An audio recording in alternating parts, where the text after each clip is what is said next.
Hjärtligt välkomna ska ni vara allesammans till den här inspirationsträffen arrangerad av webbmagasinet Made in Sweden. Jag heter Lasse Mattila och jag är chefredaktör för webbmagasinet Made in Sweden och också initiativtagare till den här träffen, vars syfte ju är att berätta lite grann om Made in Sweden, om vår bakgrund och vårt syfte och ändamål och lite av det arbete som vi gör, men också berätta lite grann om vår roll och vårt sammanhang, dels nationellt i Sverige men också internationellt. Ett annat syfte är också att synliggöra några av de möjligheter som också finns för er som ser detta, att vara med i den förändringen som vi börjar skönja även här i Sverige när det gäller förståelsen av och bemötandet av det vi kallar för psykisk ohälsa eller psykiskt lidande. Och då menar jag en förflyttning från de än idag dominerande biomedicinska och farmakologiskt inriktade perspektiven mot de mer personcentrerade, rättighetsbaserade och kontextuella perspektiven. Och det är också perspektiv som både forskning och många med egen upplevd erfarenhet av psykiskt lidande och återhämtning, men också samhällets stöd ganska påtagligt åberopar.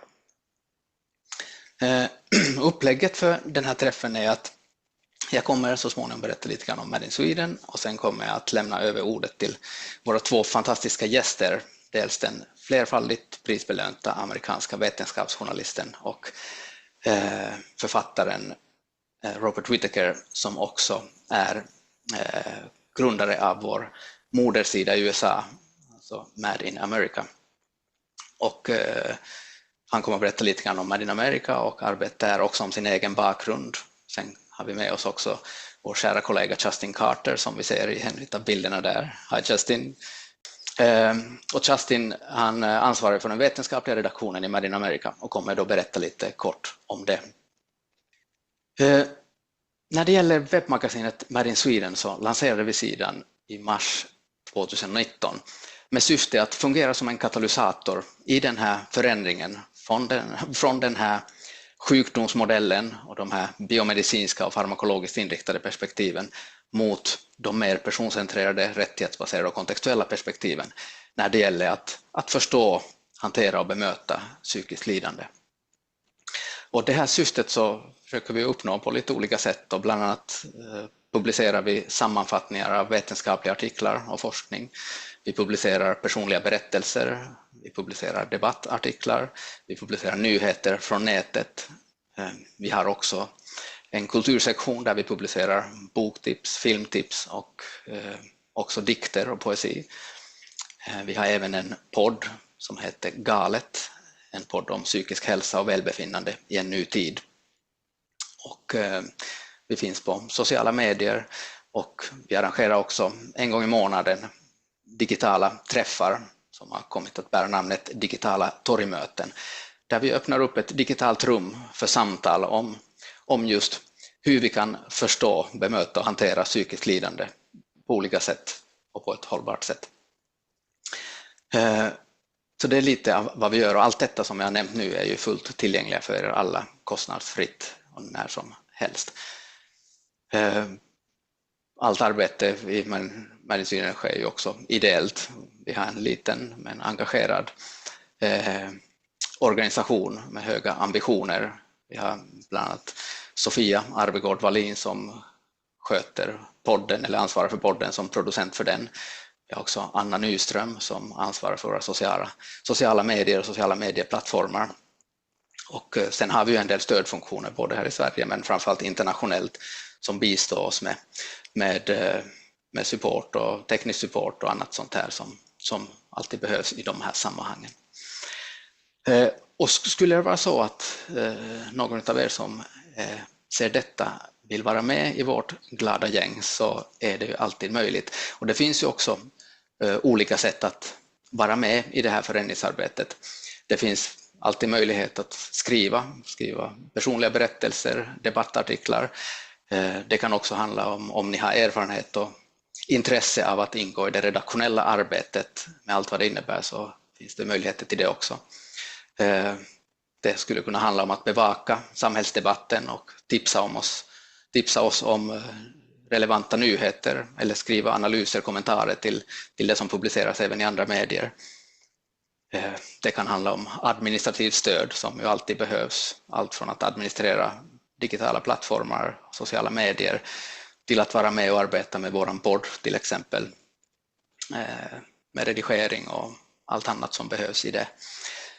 Men det kan också vara att producera material och innehåll till våra sociala medier till exempel.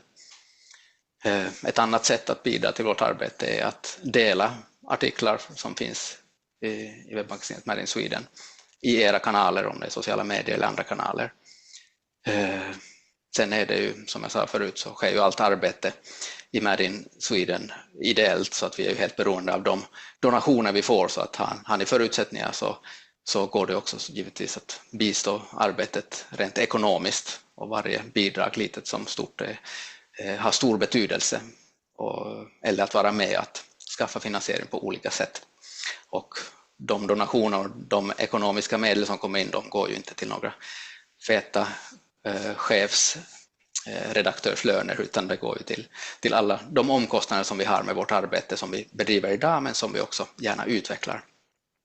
Så vi har ju haft en ganska positiv utveckling, får vi säga, sen vi lanserade. Så framförallt om vi tittar på de senaste månaderna så har vi växt ganska fort och slagit våra läsarrekord regelbundet. Så att det är väldigt roligt, samtidigt som vi gärna utvecklar vårt arbete vidare. Och det finns såklart många fler sätt att bidra, och det kan hända att ni också själva har idéer, och har ni det så är ni alltid välkomna att höra av er till mig, så kan vi diskutera olika samarbeten, och mig når ni säkrast genom e-post på kontakt@madeinsweden.org, alltså kontakt@madeinsweden.org, och det går såklart jättebra att ringa till mig också. Numret till mig finns på hemsidan där. Okay, it's a great pleasure and honor for me to introduce our first guest. He's an award-winning journalist and author. He is founder of the Made in America Foundation.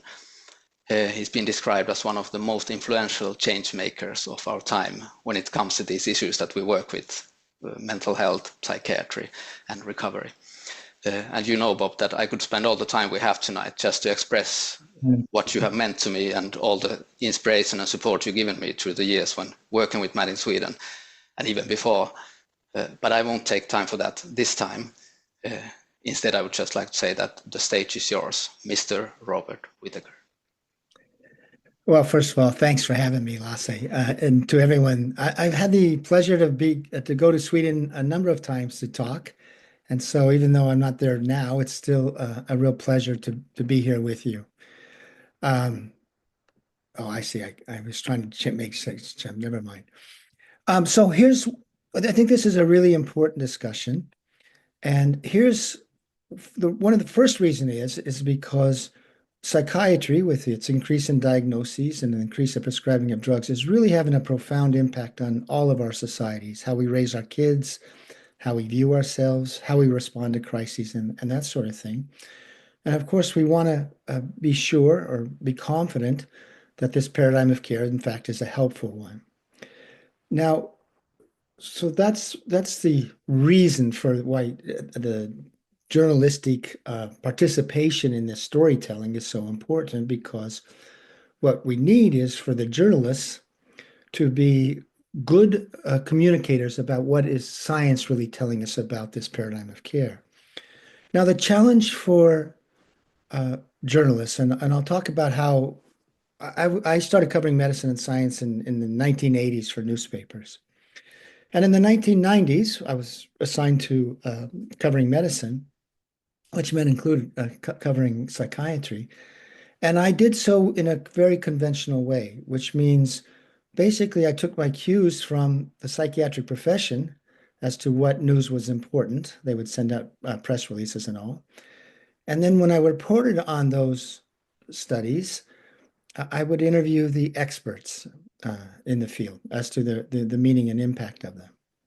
And that's what journalists commonly do. That's the way they're trained to cover science and medicine, okay?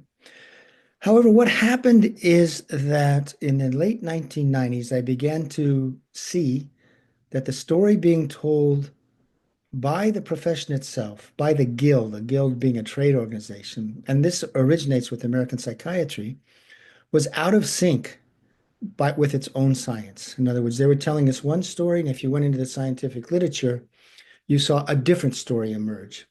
Now, here's how I came to see this disparity between what we were being told and what was in the scientific literature, the first hint of it.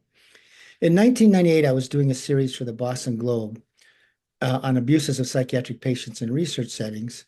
And that had the foil for this whole series was that, we were making great progress in understanding the biology of schizophrenia that was due to a chemical imbalance. We had new drugs that fixed that chemical imbalance, like insulin for diabetes. So that was a story of progress. And the series focused on times when they had withdrawn antipsychotics to see how quickly people relapsed and gave people agents to make them worse, that sort of thing.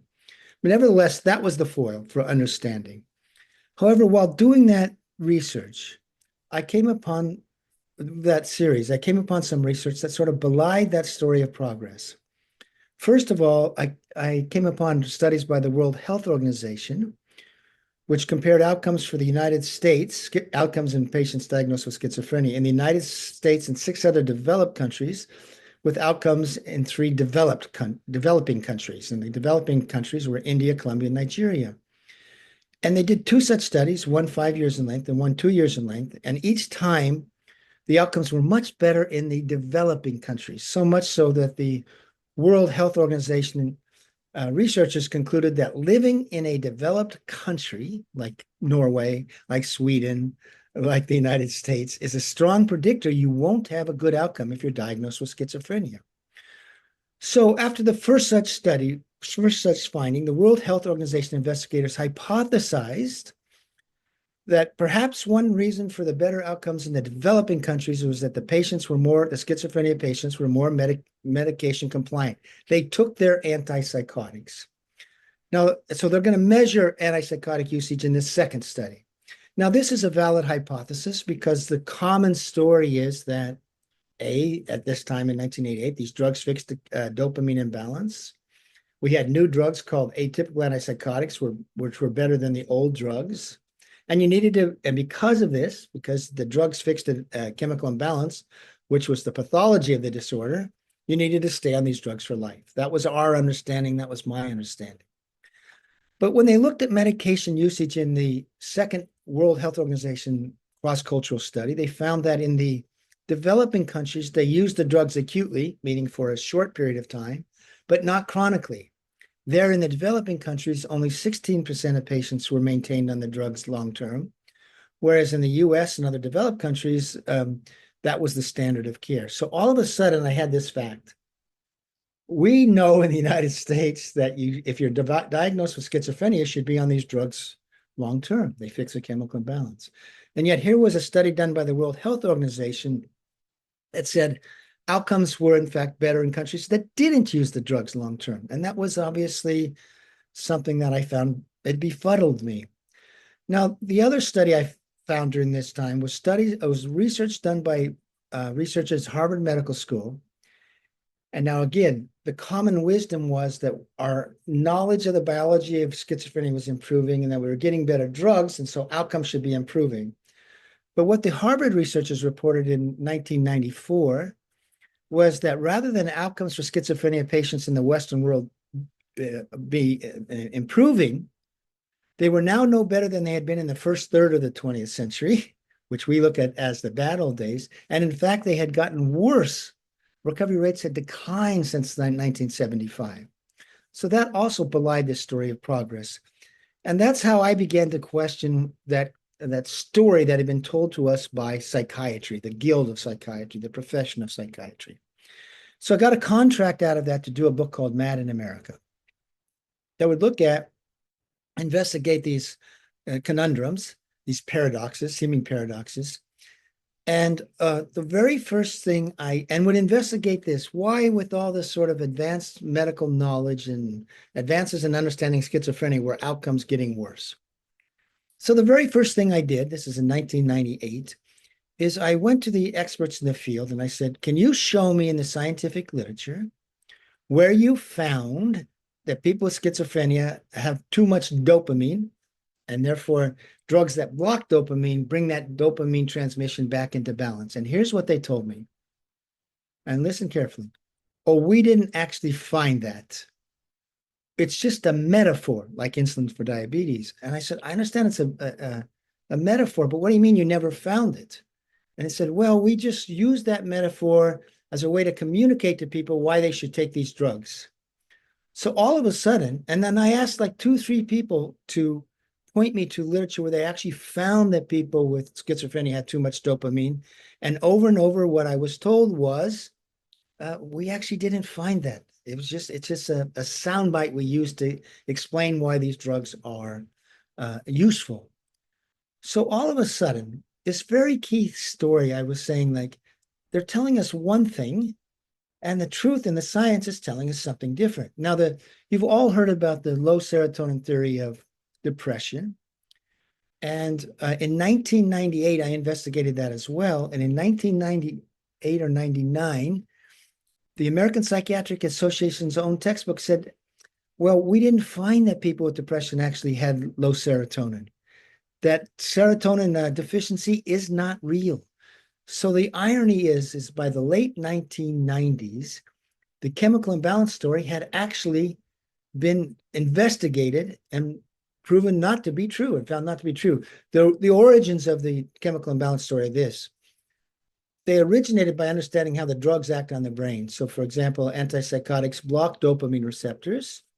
In other words, they diminish dopamine activity. So they hypothesized, well, maybe schizophrenia is due to too much dopamine. As far as the antidepressants, SSRI antidepressants, they increase serotonergic activity. So the hypothesis was that people with depression had low serotonin. But then they had to investigate, do people with schizophrenia before going on the drugs have too much dopamine activity? They didn't find it to be so. How about people with depression before they go on the drugs? Do they have too little serotonin activity? Abnormally low. No, they didn't find that to be so. So right away with this key part of the story, you see that we're being told one thing and the science is telling another thing to people. And remember in a few years back, 2 years back, I think, Joanna Moncrief and colleagues did a new story, a new investigation of the serotonergic hypothesis of depression. And they said, we just never found any evidence supporting it. And that actually finally made it into the news, into regular publications. And people were shocked. Like, how could this be? Well, it was shocking because, of course, the world had been taught that was so. But the chemical imbalance theory of mental disorders really had fallen apart by the end of the 1990s. But psychiatry, and this really goes back to American psychiatry and the pharmaceutical companies, kept on telling this story as a way to give themselves power, give themselves prestige. They were like infectious disease doctors fixing a known biological problem. And of course, it helped sell drugs. The pharmaceutical companies loved it. But again, now all of a sudden, here's the challenge. This is an example of one story being told, but it's not supported in the scientific literature. And I'll give you one other story that in 1998 that I came upon this discrepancy. At that time, we got a second generation of antipsychotic drugs. They were called atypical antipsychotics, drugs like Risperdal, Zyprexa. Those were the first two. And they were presented, at least in America, as breakthrough medications, so much better than the old ones. They fixed not just the dopamine imbalances, but other chemical imbalances in the brain. And we heard about how people with schizophrenia were now going back to work like never before. Well, I used a Freedom of Information request to look at the data that was sent to the FDA, Food and Drug Administration, to get those drugs approved.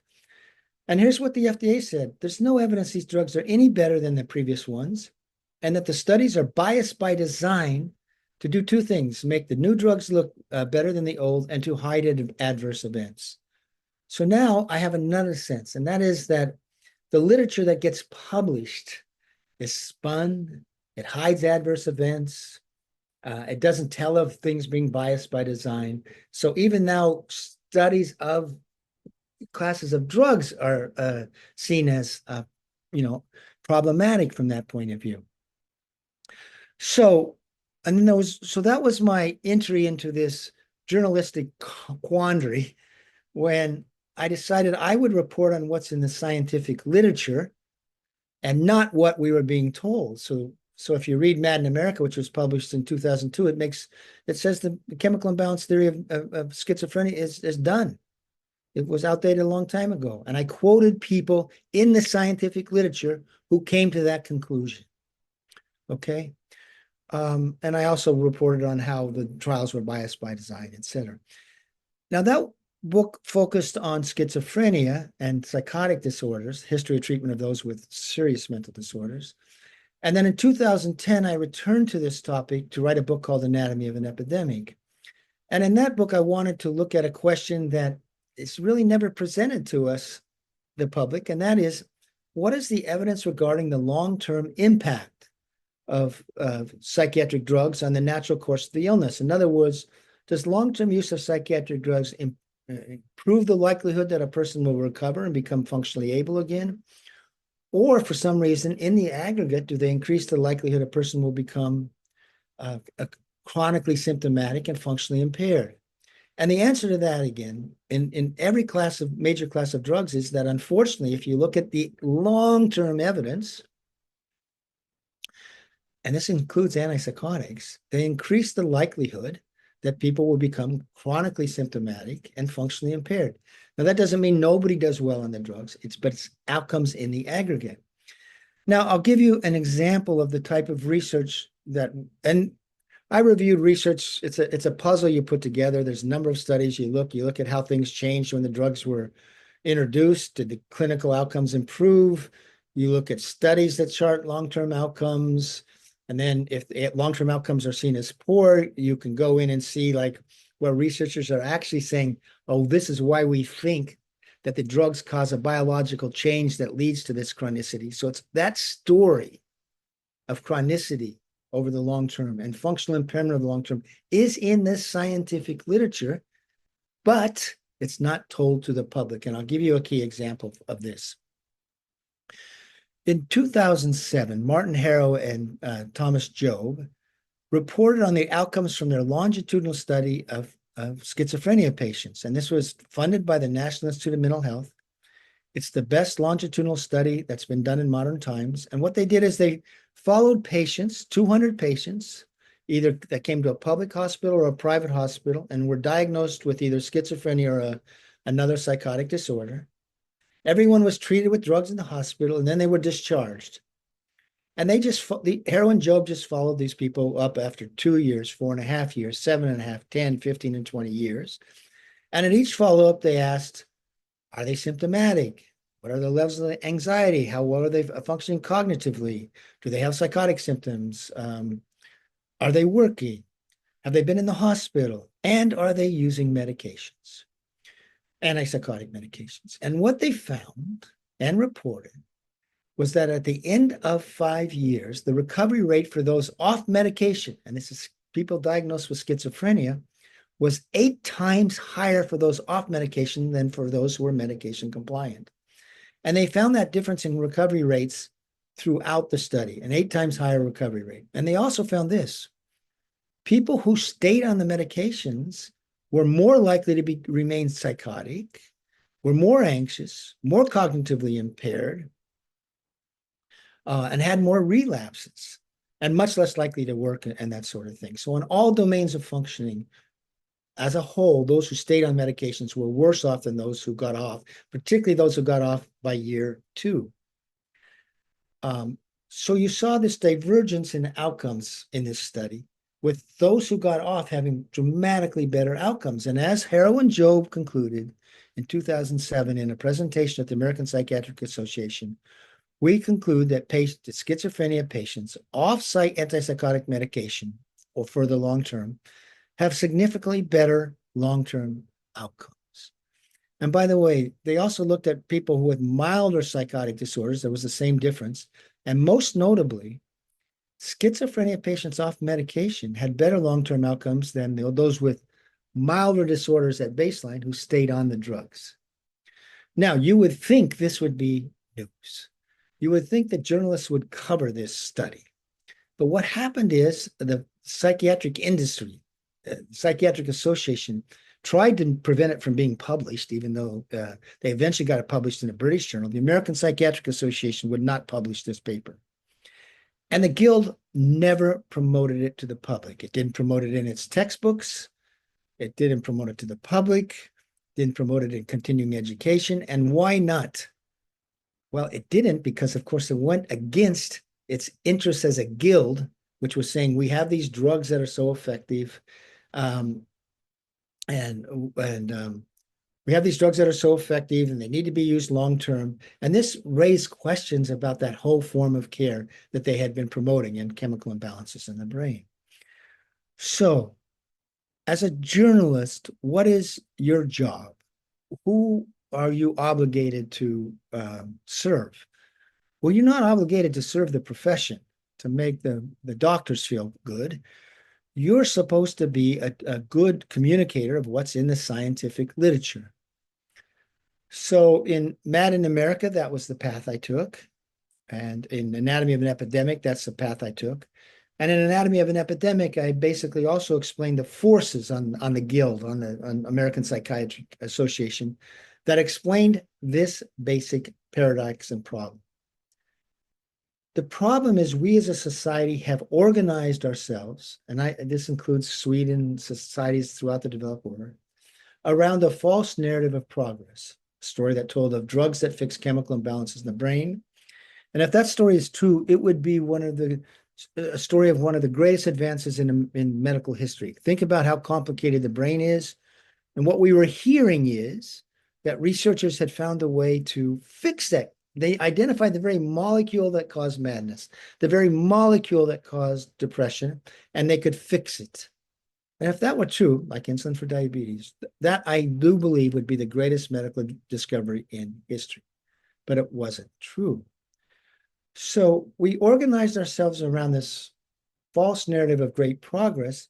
And what you see in the scientific literature is actually the burden as we embrace this story and embrace the use of these drugs, you find that the drugs don't fix chemical imbalances. They actually induce chemical imbalances in the brain. Long-term outcomes are poor. You're getting a rising burden of mental illness. And you also see, for example, claims about genes being found. If you actually dig into the research, that literature doesn't hold up either. So journalists covering psychiatry find themselves in a bind. If they follow traditional routes of coverage, where they take their cues from the profession and they interview leaders who often, by the way, have ties to pharmaceutical companies, they're going to tell that narrative that the profession wants to tell in order to elevate its prestige, also basically keep its own beliefs in the merits of its drugs. It doesn't want to believe its therapies don't work. So if you do that, if you follow that traditional form of journalism, you're going to help create sustain us as a society organizing our thinking around a false narrative of science. What I tried to do in these books, and the reason I founded Mad in America Foundation, was try to be a forum, a public forum for letting the public know what is the science really telling us about chemical imbalances, about the long-term impact of drugs, that sort of thing, about the validity of the diagnoses.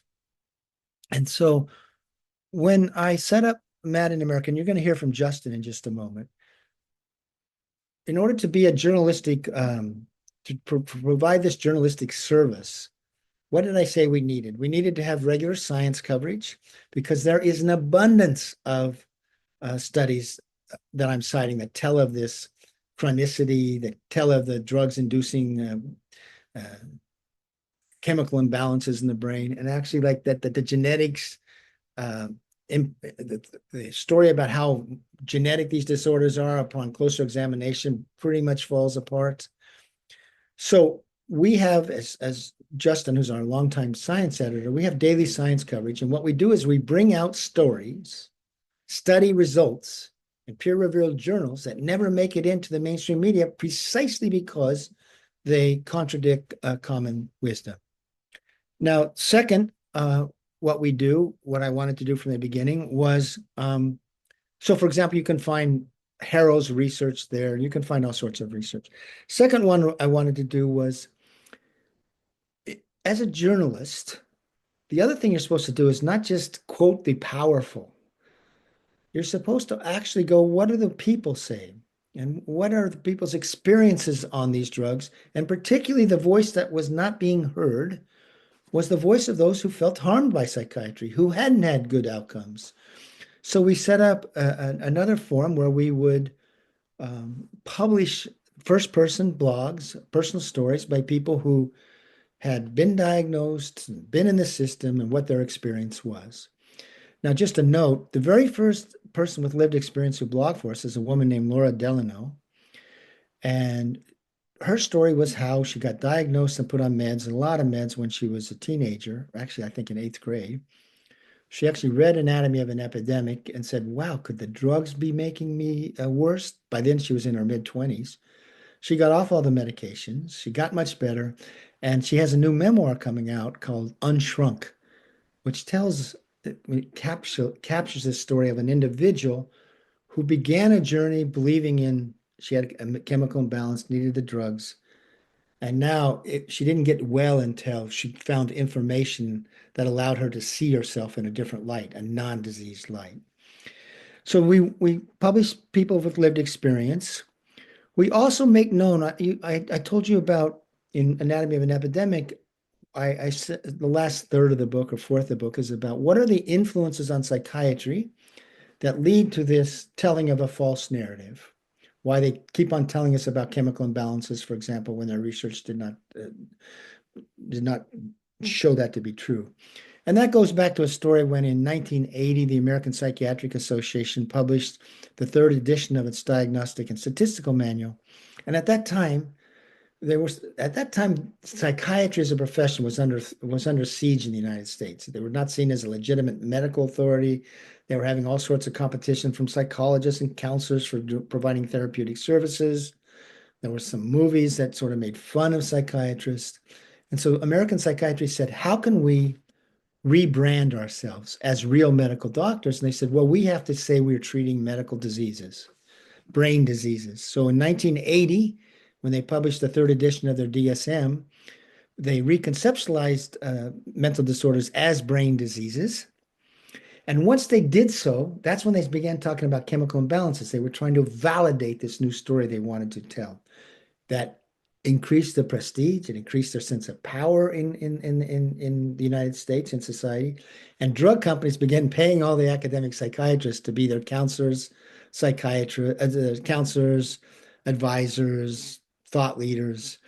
And they also paid them to, in essence, serve on the committees, APA committees that made diagnostic boundaries for who could get diagnosed. And with each new iteration of the manual, they made it easier to diagnose people with and children with psychiatric disorders.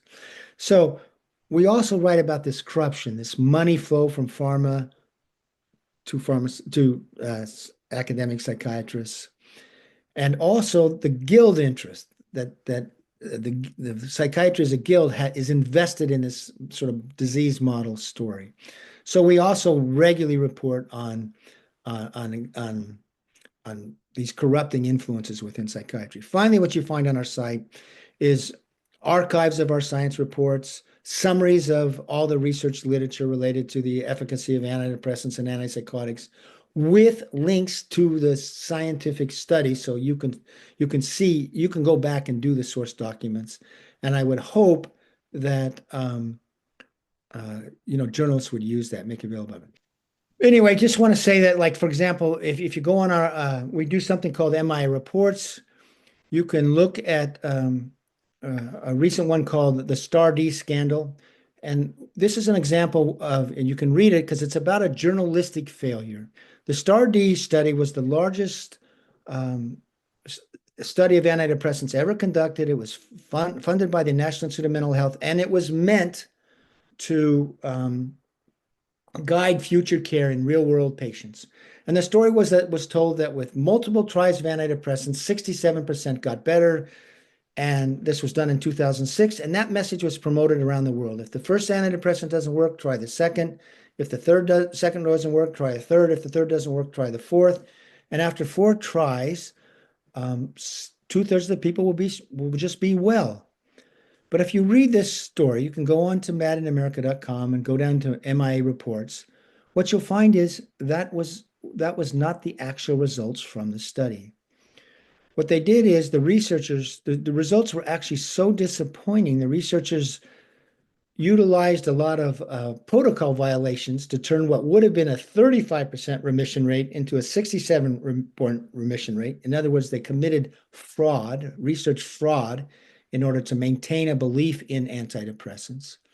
And they obscured the 1-year results. So there was 4,041 patients who entered the study. Everyone who remitted was whisked into a follow-up study. And what they found the thought was, well, with continuing care, we can keep people well for the next year.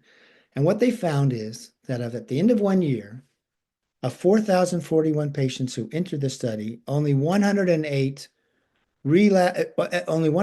ever remitted and stayed well through the study. Everyone else either never remitted and relapsed, or dropped out. So if that fraud hadn't happened, if the STAR-D investigators, who were thought leaders in American psychiatry, hadn't violated the protocol in this ways to tell a false story, our societal use of antidepressants and your societal use of antidepressants would have been very different. But it's just now, this scandal actually became known in about 2010, but it's really been revealed now through a reanalysis of all the data that was done and published in 2023. But just read that study and you'll see that this is an example of news, of a finding that the public needs to know, and yet journalists have not, in fact, mainstream journalists, we've been covering it for years, have not picked up on this story. And that is a journalistic failure to serve the public, because the journalistic duty is to try to make this science known so people can make informed consent decisions about their use of these drugs. All right, so that's the background for this, what we're trying to do at Mad in America, and with all our affiliates like Mad in Sweden, this is one of the things we emphasize is becoming forums to make this science known. So that's it for me, and now we can, I think, turn it over to Justin. Good. So as Bob mentioned, my name is Justin Karter. I'm the research news editor for Mad in America. I'm also a professor of psychological humanities at Boston College, affiliated with the Center for Psychological Humanities there. And I'm a counseling psychologist in private practice in Boston, Massachusetts. So I don't have a ton of time today, but I wanted to take some time to come in here and share a little bit about what our news team does. So right back in 2015, I was approached by Bob right as I was starting my doctorate program in psychology to join the Mad in America team, as I was beginning to work with Lisa Cosgrove as my doctoral advisor, who's published a lot on pharmaceutical influence on DSM committees. And at that time, Dr. Cosgrove was working with Bob on a book called Psychiatry Under the Influence, which you may have just spoken a bit about. And I had a background in journalism before I came to psychology. And so Bob asked me to begin writing daily summaries of critical research that was coming out of the field, making it accessible, getting it outside of sort of the ivory tower and behind library paywalls, so that service users and people with lived experience and the general public would have more access to research results that flew in the face of this mainstream narrative that Bob has been talking about, namely that mental illnesses are discrete biological entities and that they can be treated rather effectively by medications.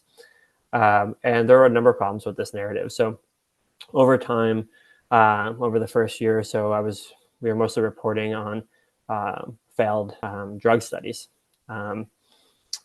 results that wouldn't otherwise be covered in mainstream coverage because they were negative results or pointed to side effects that otherwise are underreported. And then we started to expand the coverage of the news team beyond just problematic drug studies, and started to cover research that really pointed to a much broader narrative about what mental distress is about, rather than just the biomedical model. So covering more on social determinants, covering more social science research and anthropology and sociology, and public health, pointing to some of the political impacts of the biomedical model as well. So as I worked through my doctoral program, I was no longer able to write a daily research summary. So I moved into the role of an editor, and we recruited a lot of friends and colleagues to begin writing, once a month or once a week, doing one summary here or there of research coming out. And we ended up growing to a group of over 20 academics. We're all students at the time. And then over the past decade now, I can't believe it's been 10 years, we've all since most of us are graduated and now professors or clinical faculty somewhere or clinical psychologists. And we just keep doing this because we feel like this is our contribution to trying to move the needle of the field and kind of push back on some of the more oppressive and problematic narratives in both psychiatry and psychology. So let me share a little bit about what our process is and how we cover research, and I'll share a little bit about what we're covering on the site recently. So let me share our research news page now. Just a moment. Okay, everyone should be seeing our website.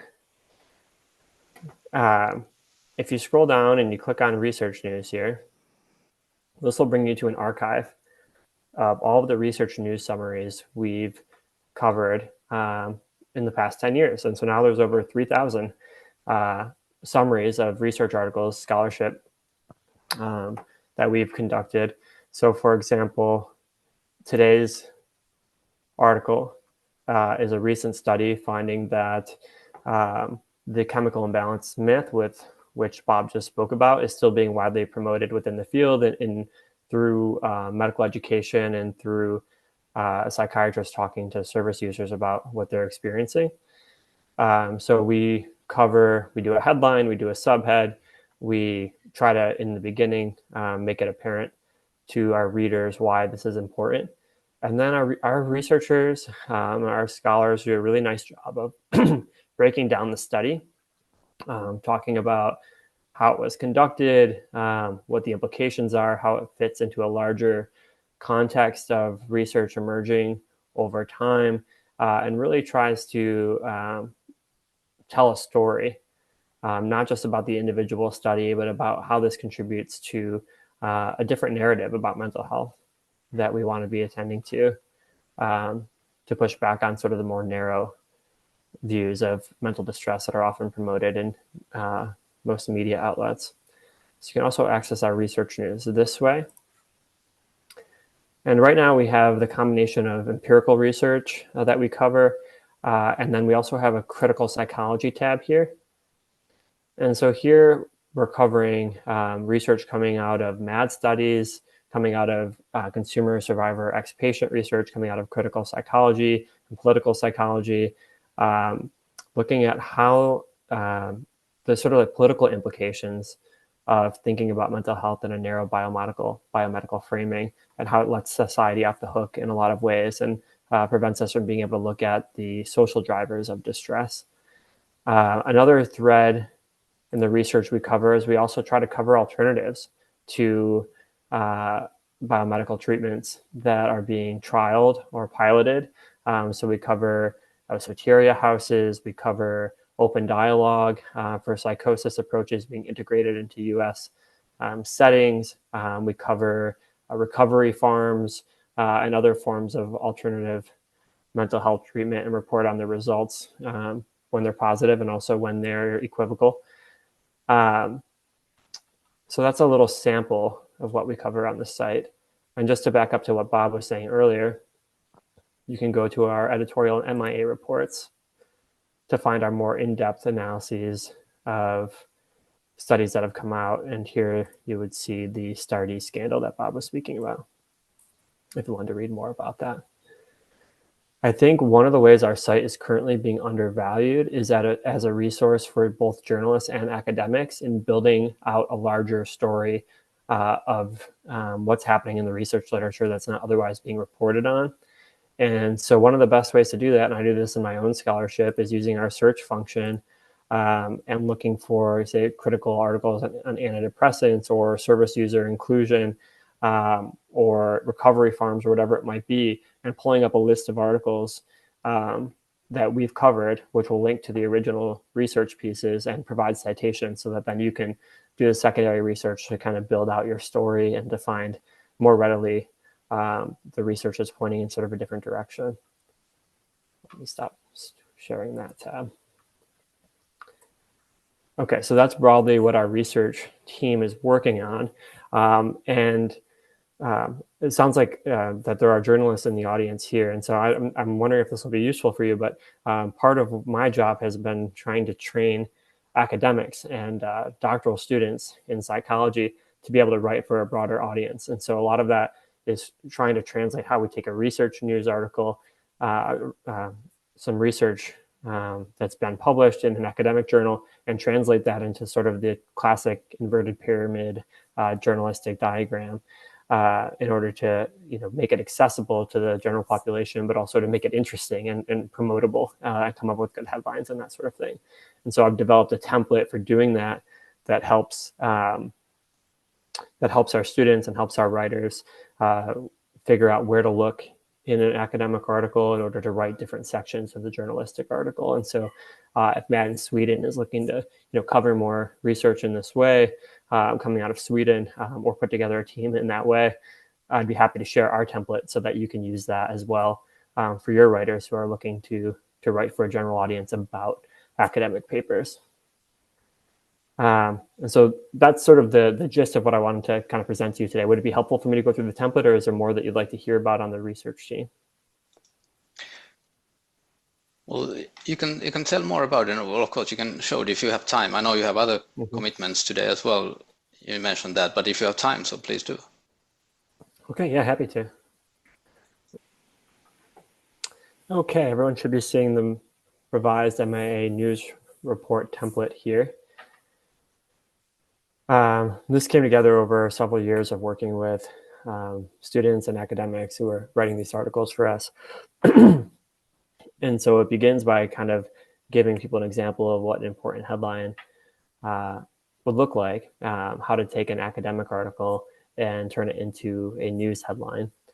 We've also instituted this practice now on our research news team of before even starting to write a headline or even sitting down to write up a research news story, we ask that each writer try to put into words, just a couple sentences, why this study matters to our readers. And we tell them as if you were talking to your 12-year-old cousin who's very interested but doesn't have any background information.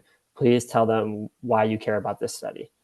And we find that doing that and just helps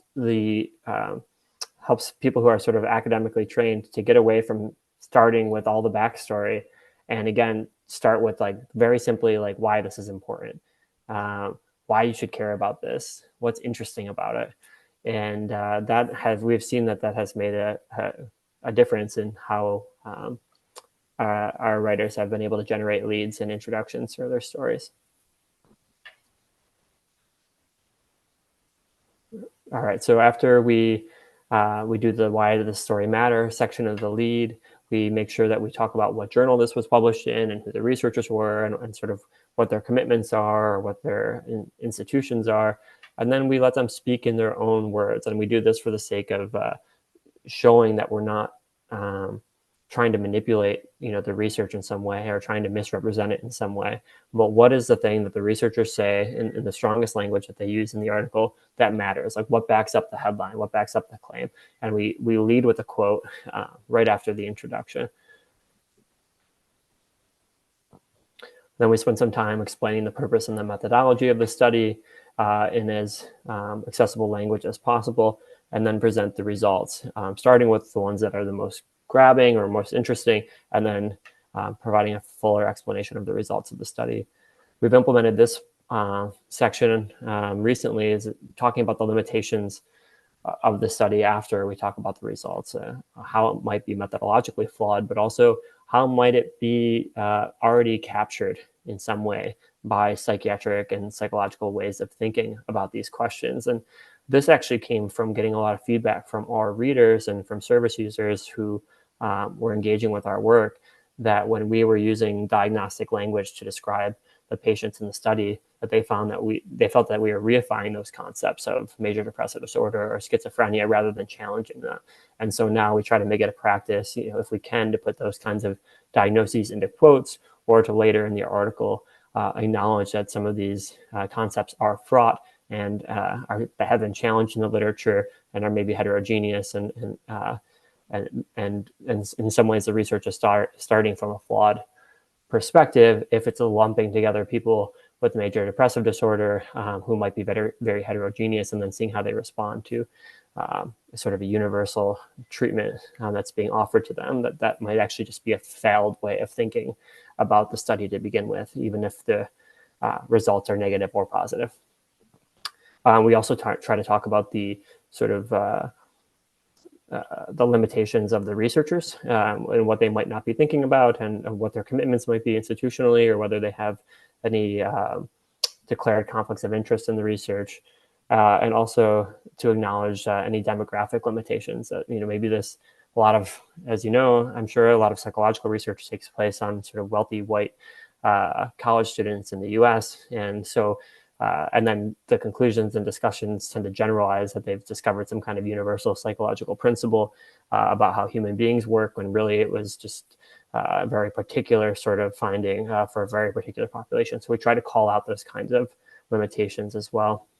And then we spend some time linking back to other studies that we've now covered over the past 10 years. Like, how does this contribute to the body of evidence? What does it challenge? What does it strengthen?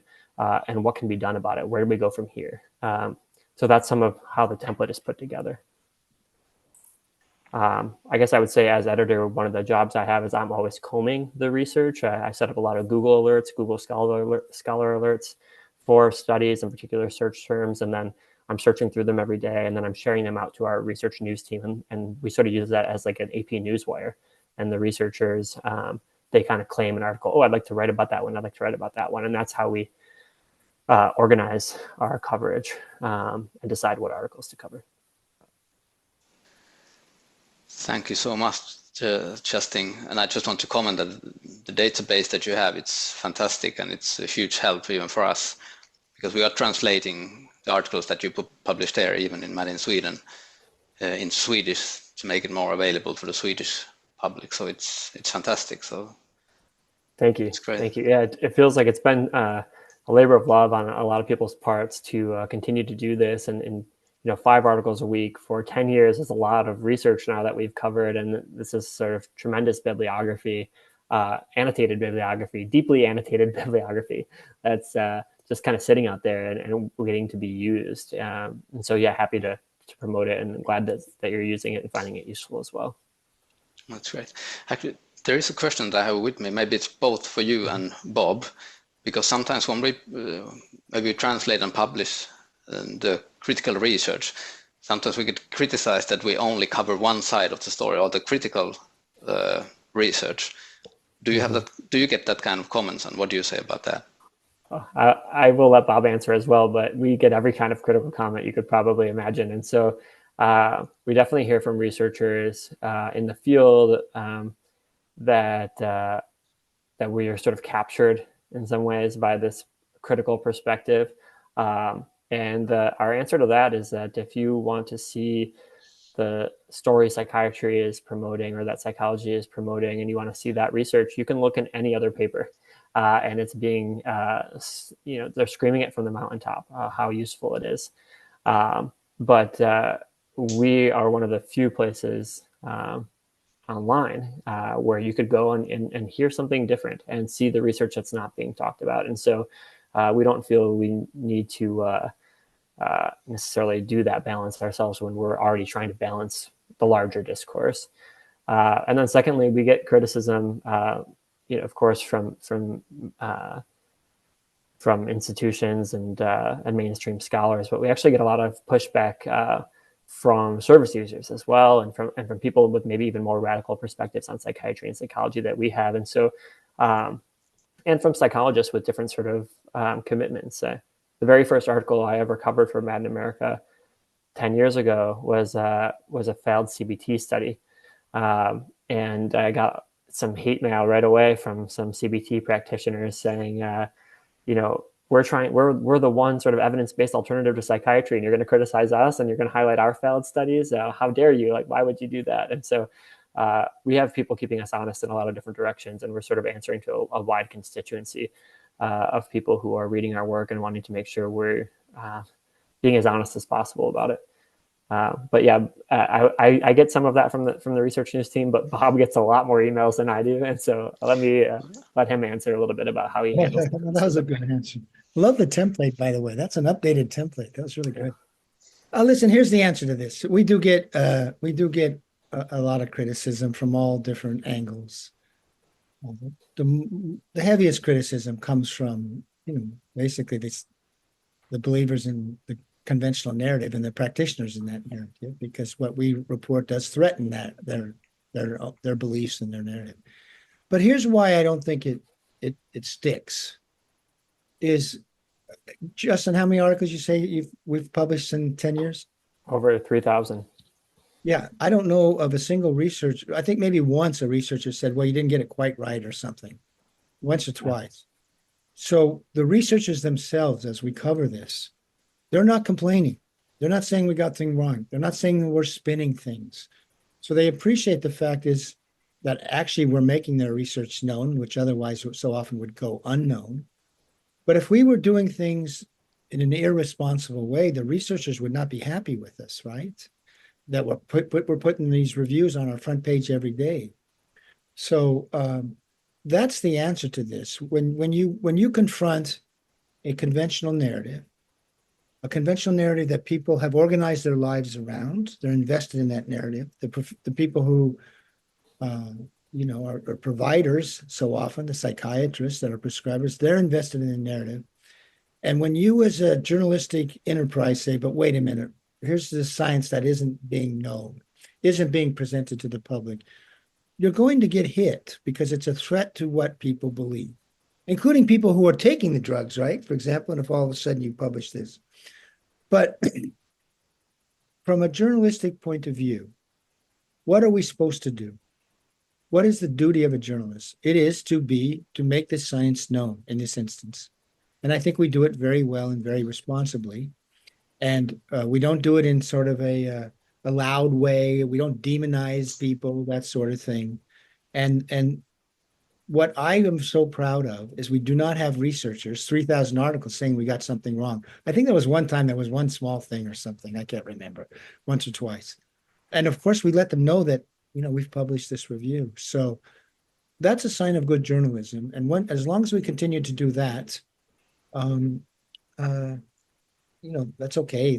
The criticism can keep on coming. It's just part of, if you're not ever being criticized as a journalist, what you're probably doing is sucking up to the powerful. You know that adage in journalism. Your job is to comfort the afflicted and afflict the comfortable. And so I think we're sort of following that path. Yeah, I would just add that I think the one example you're talking about was actually a consumer survivor ex-patient researcher who published something, and she thought that maybe we toned down her criticism and the way that we covered it.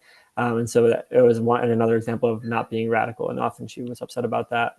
And then another one was that the World Health Organization, when they published their sort of criticism of global mental health and their alternatives, we covered it, but we also covered a consumer survivor ex-patient organization that was complaining that it didn't go far enough. And so we quoted them in that as well. And they were annoyed that we, covered criticism of their progressive movement. I think so. Those are some of the kinds of reactions we get from folks.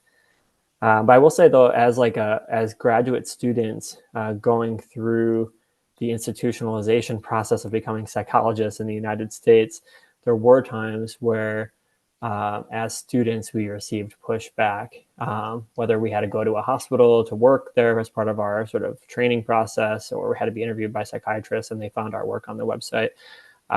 And that was something that all of us kind of had to figure out how to navigate. But now that most of us are all, professors are doing things on our own after the fact, we worry less about those things. But I think there are ways in which if you're employing people who are also in the field, that they might get pushed back at work or get pushed back when they go up for positions and things like that. I think to be aware, something to be aware of. Thanks. Before we look at the questions, that we have got a couple of questions. Could you say something about the international network, the Man in the World, that we all are part of? Sure, I'll start and then I'll send to you. So there's now, I think, 17 countries that have affiliate sites with Mad in America. Mad in Sweden, obviously, is one that's been running the longest. And there's two things with this. What our perspective is. One way with the fact that all these affiliate sites are springing up, it shows that there's really a grassroots rebellion against that disease model narrative. And it's happening in every country that organized itself around that narrative. But what does the network do as a group? First of all, we can learn from each other. So we can learn from initiatives being done in other countries. And so, for example, on Mad in America, we report on news from the affiliates. We have a section on the front page. Occasionally we make them our feature thing. But we can learn then on what is an initiative happening in Norway or wherever the country might be. That's number one. Number two is that we really believe the science reports, and Justin could talk about this, but that's at the heart of what we do. And what we're trying to do with all the affiliates is enable them to take those reports, and like you do often, Lasse, is translate them into your home languages. So what we have here is a way to better promote this science to a larger audience through the network.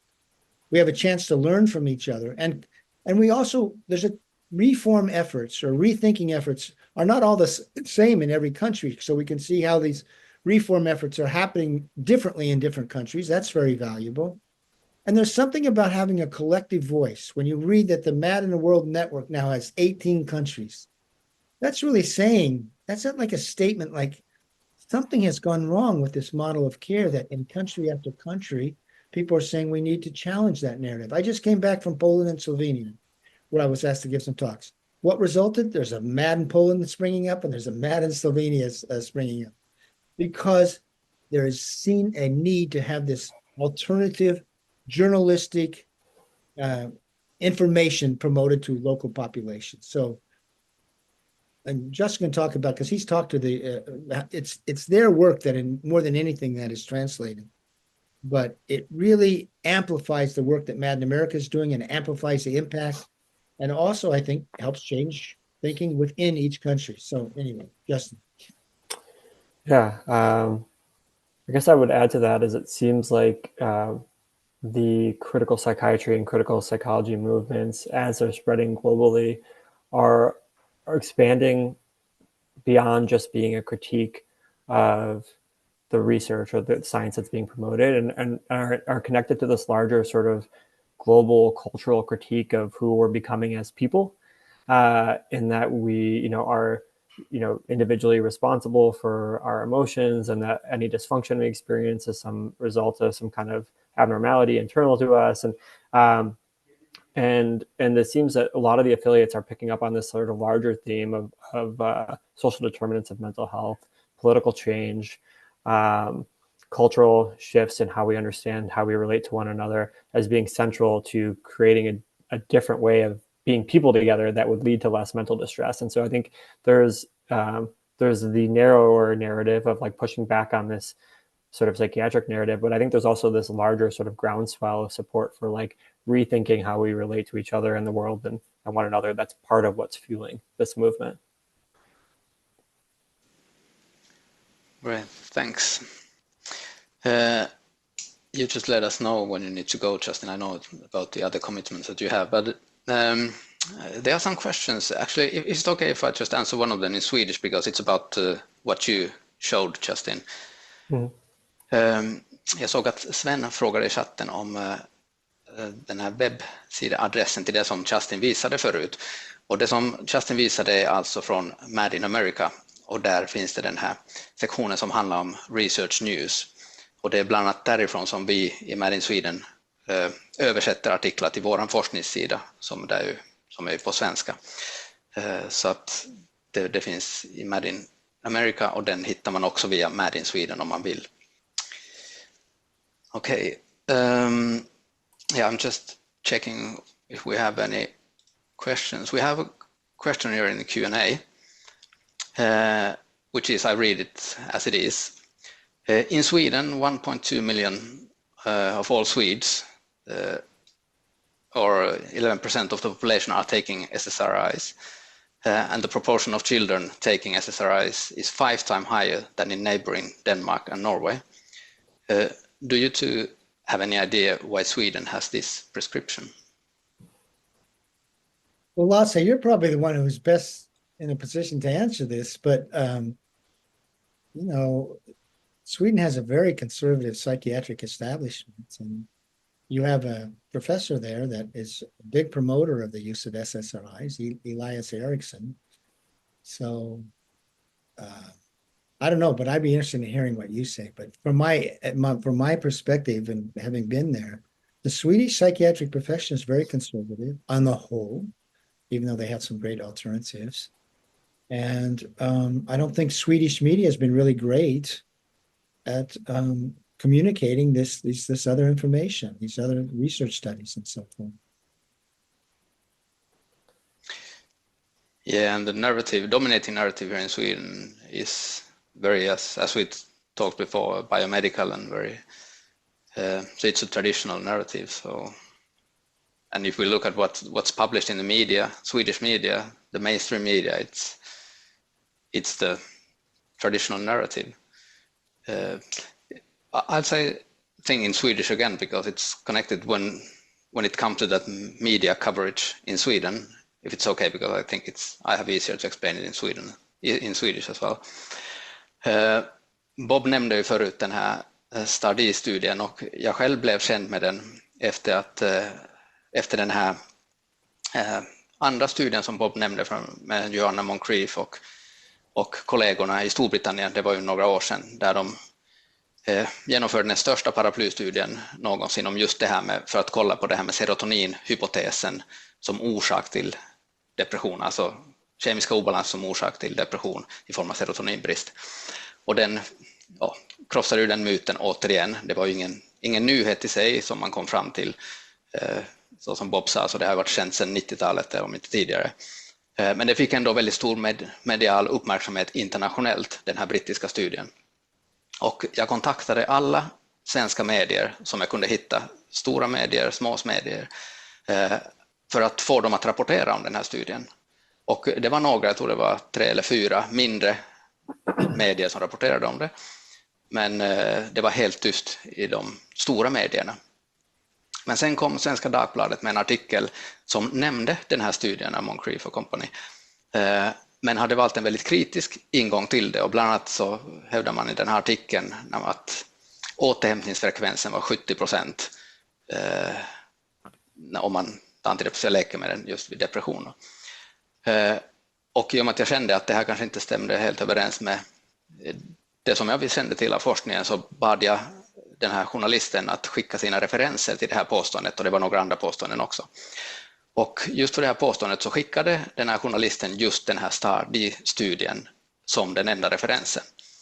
Och då skickade jag den här referensen till Bob bara för att höra hans tankar om det, och då berättade han ju om hela den här skandalen, där det faktiska återhämtningsfrekvensen på lång sikt var 2,7% och inte 70% som man hade skrivit om i tidningen. Och då vände jag mig tillbaka till Svenska Dagbladet och påvisade detta och länkade också till det som Bob nämnde förut. Och förväntade mig såklart att man kommer att göra en rättelse på den uppenbart felaktiga uppgiften. Men det gör man inte, utan man besvarar bara att man ser ingen anledning att ändra någonting i den här artikeln, och då var det bra med det. Och den slutsatsen jag drog av det var så att nu handlar det inte längre om liksom, vad ska man säga, slarv eller att man obetänksamt hade rapporterat lite ytligt. För det är ju inte lätt att granska alla studier som finns, utan jag har svårt att tolka det på något annat sätt, att nu är det uppsåtligen att man för fram en uppgift som inte stämmer med verkligheten. What I told about just about the STAR-D and what's been reported about that here in Swedish media, I don't if you remember that, Bob, when I got back, it was one of our biggest papers that say that the recovery rate was 70% when it comes to depression, and the only reference that they gave was STAR-D study, and you made that study known to me, so I'm grateful for that as well. Sorry, Justin, what did you want to say? No, thank you. I was going to add just to that, some of my research has been on the global mental health movement and the sort of scaling up of mental health services globally.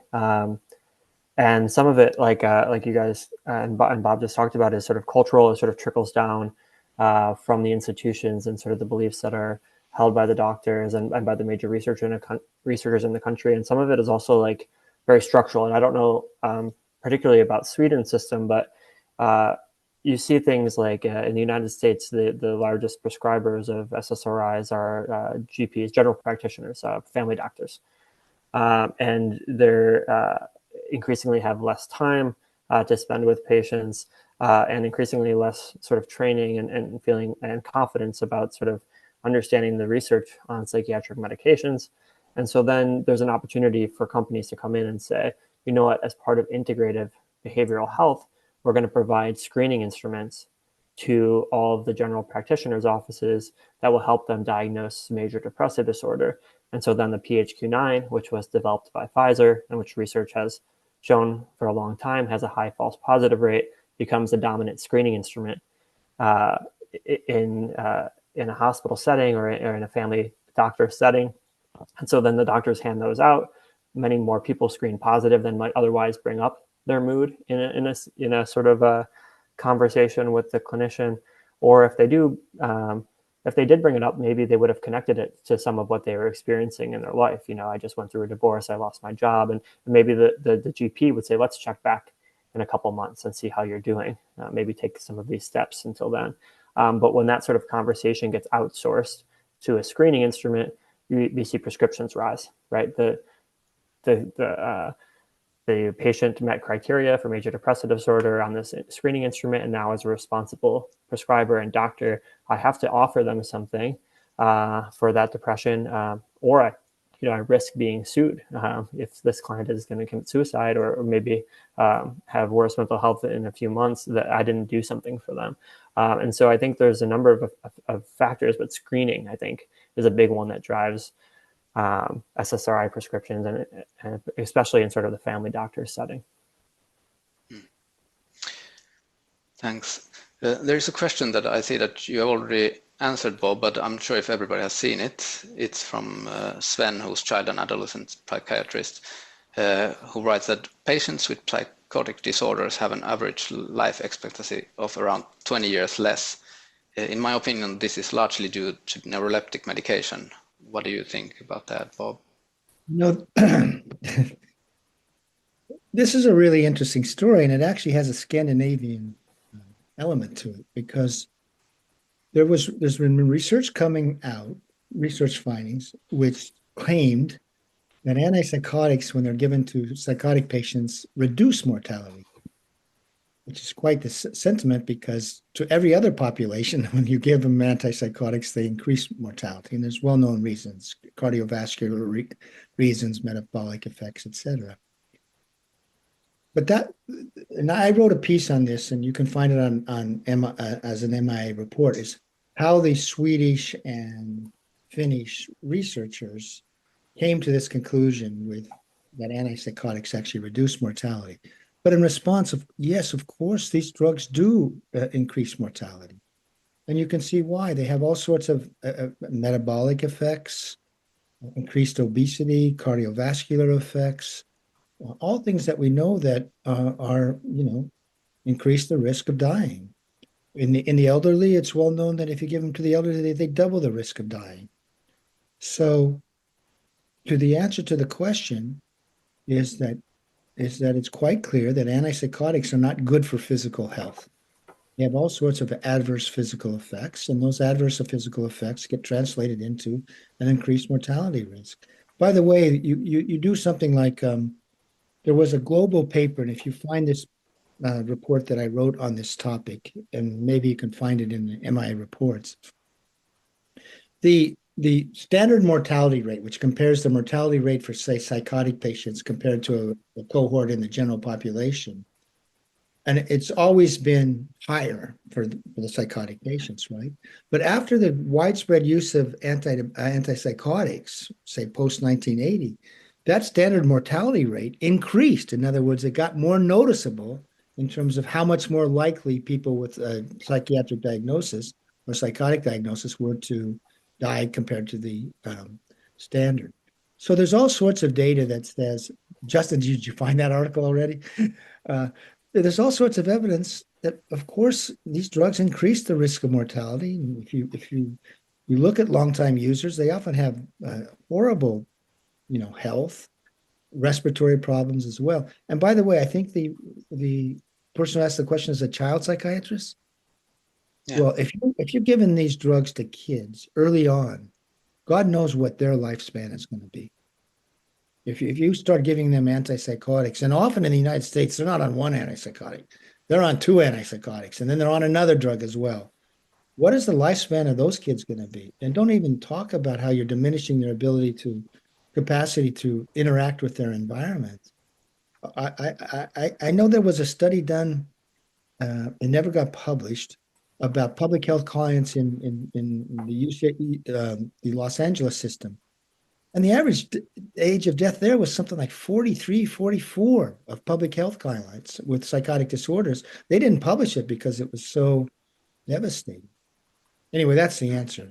And the research that's come out of Sweden and Finland, and Justin just put a link to it. It's really poor research. It's like it's a way to cherry pick data mine to get the answer you want. Thanks. There's another question from Maria, who writes, I have read that antipsychotic drugs makes the brain smaller or make the brain shrink. Are there many studies that show this? Yeah, that's pretty well accepted now. There's been meta-analysis of such study, and they all come to that conclusion. The interesting thing is the initial study came from a woman named Nancy Andreasen. She's the former editor-in-chief of the American Journal of Psychiatry, so she wasn't an outsider at all. And she did a large MRI study, I think it was MRI study, but anyway, a study to measure brain volumes. Goes back in the 1990s, 500 people, which is a large study. And here's what she thought she would find. Well, first of all, she did find a decline in brain volumes. Okay, that's number one. And for her, that was a sign of a disease process. And Justin, thanks for coming. That was great. Really appreciate it. Thanks, Justin. So she said that's the disease process that unfortunately the drugs don't stop. However, if you give these drugs to monkeys, when in a study, the monkeys don't have schizophrenia, their brain shrunk.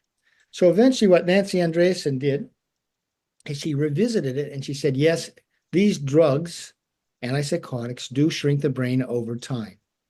Okay? And then Joanna Moncrief did a study trying to find out, is there brain shrinkage in unmedicated patients over a long time? Now, obviously, there's not much information on that, but she found 3 studies of never medicated patients, and they did not have this brain shrinkage. Now, here's the final part of this. When Nancy Andreasen, before she assigned this shrinkage to the drugs, she said, as this shrinkage occurs, you get more cognitive impairment and more functional impairments, and I think more negative symptoms. That's the ability to interact. In other words, there was an overall worsening of their symptoms. But then if you put together her later study, and there's been meta-analysis on this, what you have is this story. Research has shown that these medications shrink the brain, and as that happens over time, it causes functional impairment, cognitive impairment, and a worsening of negative symptoms. Exactly the opposite of what you would like. But so that's the short answer to the question is yes, the research that these drugs shrink the brain, both the old ones and the newer drugs, is quite well established. And by the way, German authorities, when they did a review of this, said, we really need to rethink the use of these drugs when we consider this brain shrinkage data. Thanks. There is a related question from the other side, because if the research shows that there are problematic effects of use of medication or antipsychotic medication, there is question, so how to help people with psychotic episodes, schizophrenia and so on? Well, this is where the open dialogue experience is so helpful and so important. So open dialogue was pioneered in northern Norway, in Lapland, western Lapland. That's the zone, the area, in a place called Tornio. In Finland, isn't it? In Finland, yeah. Yeah. You're Finnish, so you know where it is. Yeah. In Finland, right. And they began going back to 1992 with their first episode patients, treating them in this way. They didn't immediately put them on antipsychotics. And by doing that, they found that with support and dialogical therapy, something like 2/3 of their first episode psychotic patients got better and never needed to go on the drugs. Okay, that's one group. There was a second group that seemed to need the drugs for a time to stabilize, and that was another, say, anywhere from 13 to 20%. Okay. And so with that group, they used them for a time, they stabilized, and then they took them off. But there was, for whatever reason, with the selective use model, a group of about 20% that needed the drugs long term. So what you see there is a selective use model. And by the way, with this selective use model, and this form of care was dominant there for at least 15 to 20 years, really more like 20 years, their outcomes were much superior to what you get in the rest of the Western world. Something like 80% of their first episode patients were working or back in school at the end of 5 years and asymptomatic, and only 20% had gone down this chronic route. Whereas you see with the regular use of the medications, it runs a chronic course in the majority of patients. So the answer is, first of all, with the proper support in early episode, you can work with patients off medication. That's what that proves. The Soteria experiments that Justin mentioned also avoided initial use of the drugs. They went back to the 1970s. That was an experiment funded by the National Institute of Mental Health. And they also found that something like, if I remember, 60% in there never needed to go on the drugs. So it is possible to work with people off medication. And I visited new Soteria houses, for example, that were in Israel. And if you go into these houses, there were people off medication and psychotic, and you know what? They were actually rather fun to be with. And so the idea it's impossible to work with psychotic patients off medication. It's just not true. There's plenty of examples of working with people off medication and helping those people get on with their lives without the medication. But the beauty of open dialogue is it's not a no medication model. It's a best use model. You figure out for whom and for how long. And they found that the patients sort themselves into 3 groups. Thanks. I see we're a couple of minutes left, but I don't know about you if you have possibility to stay, Bob, after Sure, I can stay a little bit. Yeah, sure. 7:30 Swedish time. There is a question in Swedish, so I will respond in Swedish. Jessica frågar om vi i Mad in Sweden har några fysiska träffar eller om alla träffar är digitala. Det som är idag, så det är ju de här digitala torgmötena, så de är ju digitala, så vi har inte haft några fysiska träffar, men vi vill gärna utveckla verksamheten också. Vi är öppna för alla idéer, så att är det så att någon vill bidra till den typen av utveckling så är vi öppna för det, så ta gärna kontakt med oss. Så tack för det. There is another question that I'll read now. It's that the person who asks writes, I have read that most cases of depression resolves on their own without medical intervention. Is there research that shows this, and is there perhaps any research that could point towards that antidepressants could hinder the healing process? Well, sure. That's what I looked at in the book Anatomy of an Epidemic, is that very research. So if you would have been alive in the United States in the 1970s, and you would have gone to the experts in depression in the United States at the NIMH, they would have said, listen, depression is an episodic disorder. And this is, by the way, even people, these were in studies of people hospitalized for depression. This is not mild depression, that over time they get better. And at the end of 1 year, about 85% will have remitted without drugs. Okay. Now that was in the sort of pre-antidepressant era. And you see that in the textbooks, you see that in long-term studies of depressed patients prior to the use of antidepressants is, you know, over the course of a time, about 85% would get better. And of those who've been hospitalized, the data showed about 50% would only have one episode. They'd have a time of depression, they'd get better, and they wouldn't relapse. Then there was another 30% or something, if you look at the total a first episode, that might every 3 or 4 years have another episode. Okay, so over the course of 15 years, they might have 3 to 4 episodic things. But it ran a chronic course in only about 15% of patients. Now, there wasn't a recent NIMH study that looked at, well, what is the course of unmedicated depression today? Because epidemiological studies in the antidepressant era were showing that it was running a chronic course. So much so that the American Psychiatric Association, which in 1970s, the leaders were saying this is an episodic disorder. They said in the 1990s, oh, we're finding out the true course, it's a chronic disorder. But it was running a chronic course with the use of antidepressants. Anyway, there was one NIMH study published in 2004 that went back. There was a couple that looked at what is the unmedicated course of depression long-term. One found 85% were well at the end of 1 year. Just like the researchers even said, that's just what we used to find. And it would be hard for any therapy to actually beat that recovery rate. But there was also a 6-year study, that was a 1-year study, that compared people who chose to get treated for depression, and most of them chose antidepressants, versus those who did not, but just decided to write it out. Because there used to be the idea in the United States, and I'm sure this was the same in Sweden, that depression was episodic, and you could sort of soldier your way through it, and you could expect it to lift with time. Anyway, in that study, they found that the people who got treated were 6 times more likely to become disabled by the disorder, and virtually no one was disabled who did not get treatment. So the answer is, what is the natural course of depression? And we have reconceived it as a chronic disorder, but historically it was seen as an episodic disorder and ran chronic in only a small percentage of patients. Thanks. I'll say something in Swedish for those who need to leave, because this was the end time we had. Jag vill bara säga att vi hade ju tiden här mellan 6 och halv 8, så att om det är någon som behöver lämna så har jag full förståelse för det. Jag kommer att kunna vara kvar och kommer att vara det en stund till, och det verkar som Bob också kan vara om det är någon som vill säga något mer. Annars så tänker jag att jag kommer att landa lite nu på svenska i alla fall.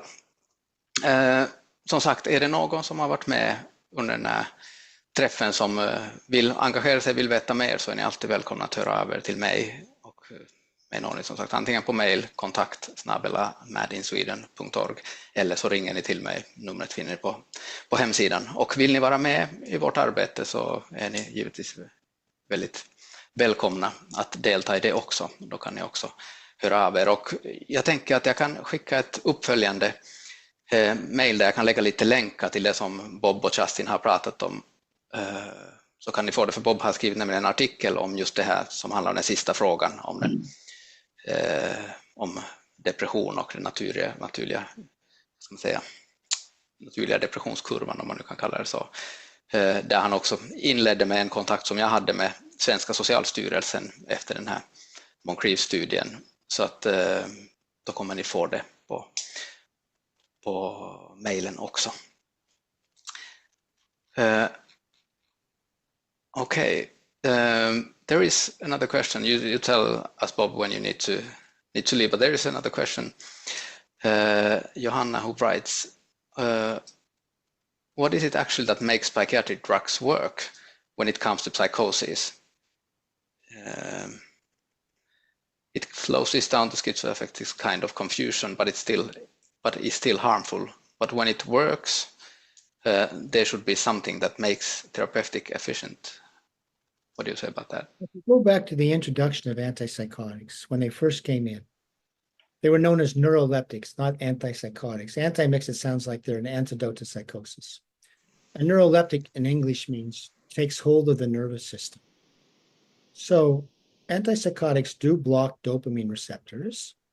And what does the dopaminergic system do? Well, it helps mount emotional responses to the world, generates movement, that sort of thing. And our frontal lobes are very dependent on dopaminergic activity. So a lot of sort of the fretting that happens, the worrying that happens in the frontal lobes. So the areas of the brain that are high in dopamine include the basal ganglia for motor movements. You have the frontal lobes, and you also have the limbic system. So basically now by antipsychotics, what they're doing is they're thwarting the transmission of dopaminergic messages in the system. So what happens? You become less emotionally engaged. You may become less worrying with your frontal lobes about things. You move around less. So if you see them as sort of a sedative, at least something that quiets your emotions, quiets your behavior, doesn't always do that, by the way. Sometimes people suffer horrible akathisia and it has the opposite response. But the thought was at this time was they didn't actually do anything about the psychosis itself. But by quieting people and stilling them and making them move around less, people became less emotionally invested in their psychotic ideas. And because they were no longer so invested in their ideas, those ideas might wane over time. That was the idea at that time. If you view the drugs, and this is Joanna Moncrief's, which is a disease-centered idea, or not a drug-centered model, not a disease-centered model, a drug-centered model. Do these drugs, can they be used for sedative purposes? They can. Can they dim your emotional responses to the world? They can. So for a time, that can be beneficial. Sometimes people want to be less invested in the world, not to be numbed out a little bit. So that's one way of looking at them, is that these drugs do have an effect. They thwart dopamine transmission in these three key areas of the brain. So you're dimming the activity in those areas and maybe moving around less, being less emotionally invested in the world, and less able to, less emotionally engaged. Maybe all that has a benefit for a time, especially in a moment of crisis. Thanks. Now I have closed the pop-up window where we have the questions there. I could see that there were any more. I hope I haven't missed any, but if I have, just you can email me and then we can answer those questions later. Bob, thank you so much for being with us and telling your story and about Man in America and Man in the World and all you have shared with us. And as I said, I'm very grateful for you and all you do and all the support you're giving us in Mad in Sweden as well. So thank you so much. Well, thanks for having me. And I think what you're doing here is so important. And I do want to say that, like, affiliates like you, Mad in Sweden, you're really having an impact both in Sweden and beyond. So it's great what you're doing.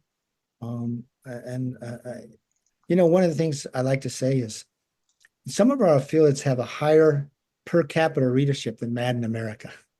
Obviously, Sweden, what is it, 9 million people, something like that? Yeah, 10, I guess.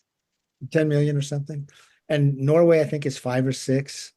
Well, sometimes you see the readership numbers in your countries are higher on a per capita basis than they are in ours, which tells me that you're having a real impact. So I want to return the thanks to you and all that you're doing in Sweden. Oh, thanks. Och tack också alla ni som har varit med under den här träffen och deltagit och bidragit med frågor eller bara varit och lyssnat. Det är fint, och som jag sa förut, vill ni veta mer eller komma i kontakt med oss så kan ni alltid höra av er till mig, så är våra nätverk är era nätverk. Och som sagt, vill ni bidra på ett eller annat sätt med arbetsinsats eller med donation eller vad det nu må vara, så alla bidrag har stor betydelse. Så tack så hemskt mycket för den här kvällen, och vi hörs och ses igen. Jag kommer vara kvar en liten stund till, så att någon har någon fråga så kan vi se hur vi knyter an till det. Men jag tänker att mötet är formellt avslutat här.